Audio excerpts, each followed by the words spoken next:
Good morning, everybody. I'm Jared Klein coming to you live from the NBC29 Digital Desk. Let's get started with this morning's rush with our local headlines. First this morning, the Tadashi Keys murder trial is underway in Charlottesville this week.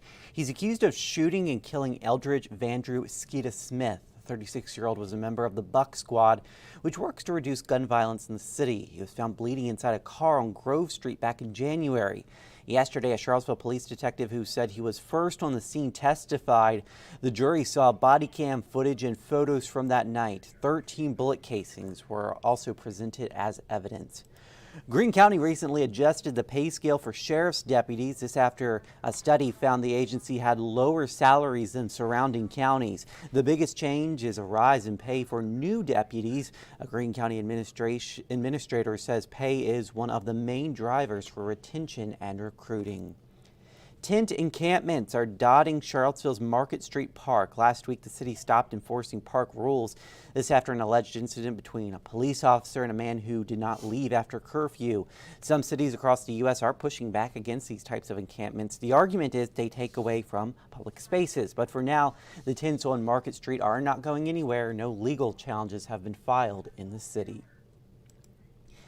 And Great Harvest Bread in Charlottesville is teaming up with an app called Too Good to Go. Restaurants and stores that have extra food can join the app in its mission to end food waste. Great Harvest Bread is the first store in Charlottesville to participate, is offering a surprise bag valued at $15 but sold for $4.99. Seems like a pretty good idea there. I know, I like that. Yeah. Especially when you're on a budget. Yeah, prices, don't waste food. So yeah, I hate wasting food. It's really a pet peeve. Oh yeah. So, all right, and speaking of costs, so as a mom, you know, you're thinking about costs and paying for kids. So there is this new report that the expense of raising kids is just getting higher and higher. Mm-hmm. And parents, you know, we're thinking about college, but this is kind of, it gives you an idea of how much, like if you wanted to buy a car for your teen. So the annual cost to own a new car, including insurance, is over $11,000.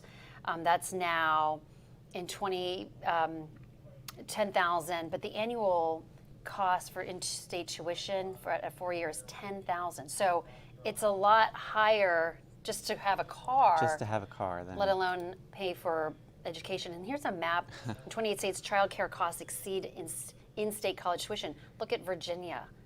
So it costs more to raise and pay for a child in Virginia than a lot of other states than it is to go to an in-state college. That is hard to believe, but I mean, it is where we are. A reality that many families are facing. Yeah, absolutely. So we got to pinch those pennies where you can. So just kind of interesting to kind of give you an idea of costs. And yeah, good perspective. Yeah, so that's a great article there.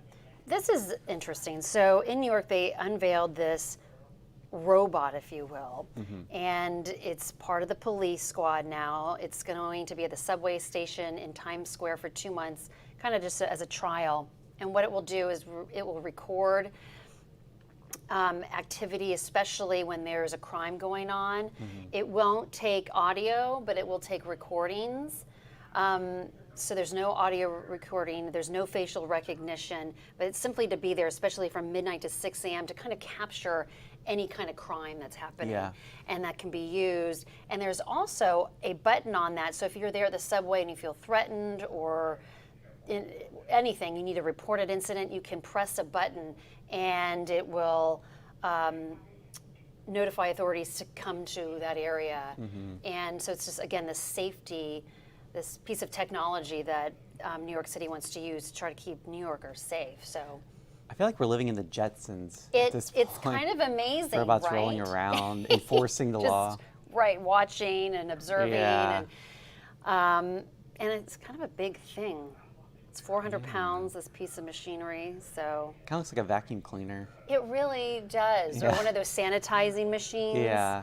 So, but hey, you know, if this is something that works, you know, it could be something that we'll see in more places. Yeah, so if you're in New York City and you see one of those rolling around, that's what it's for. That's what it is, right. It's not cleaning the subway. Not cleaning. Okay. All right, so people who are fans of Shrek, you can now in the hills of the Scottish Highlands. You can stay in Shrek's Swamp in the stumpy that's so cool. Yeah, isn't this kind of neat? So it's available for a 2-night stay for up to 3 people, guests, from October 27th to the 29th, according, it's on Airbnb. I think that's kind of cool. That is so I'm cool. kind of strangely would want to do this. Yeah. Now, would you have to use this outhouse? Oh, That's the wait, question. but maybe there's running water in there. I would hope so, because I mean, That could be a Shrek deal. uses his outhouse, so you really want to be like Shrek. That could be a deal breaker for me. Yeah. Yeah, I need running water. There's got to be. I don't know. I don't know. But it's kind of neat. That is cool. I mean, I guess they didn't build it in a swamp. You wouldn't really want to vacation in a swamp. No, so. it does look like dirt floors, though. Yeah. So that's another thing. So it's a real Shrek experience. It But is. It is. It does look really realistic.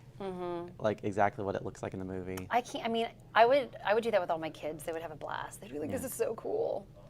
If there's running water. If there's running water. If there's running water. If not, then forget it. All right. All right. Let's take a look at that 7-day forecast. We got a high of 67 today with those spotty showers and drizzle hanging around. But then tomorrow it's going to be mostly cloudy with a high of 71, as well as Friday, high 74. But this weekend is looking nice with highs in the mid to upper 70s. And then we're back in the 80s for next week. We'll see you again on NBC 29 News at noon. And of course, we're always live on NBC29.com. Have a great day. And hello to Franco. Thank you for watching us this morning.